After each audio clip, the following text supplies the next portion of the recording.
for today's video guys, tuturuan ko kayo itong tungkol guys sa problema natin sa GCash. So mga nakakaranas nitong lumalabas, ibig sabihin po niyan, may kailangan po kayong i-off sa settings ninyo. So ayan, pupunta tayo guys sa developer option ng ating cellphone. Ayan, punta kayo sa settings.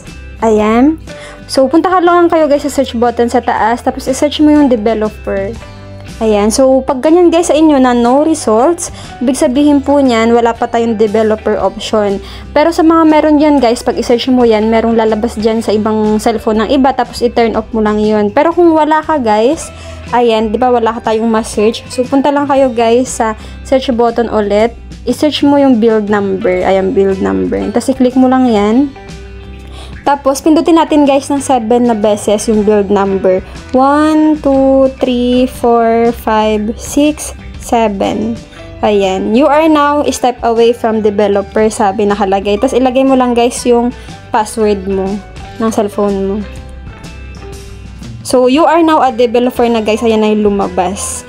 So, yan guys. Pag after nyan, punta ka na ulit sa search button sa taas. I-search mo yung developer. Guys, may lalabas dyan. So, pindutin mo lang guys yung developer option. O, diba guys, meron na tayong developer option. Tapos, i-turn off mo lang yun guys. Ayan.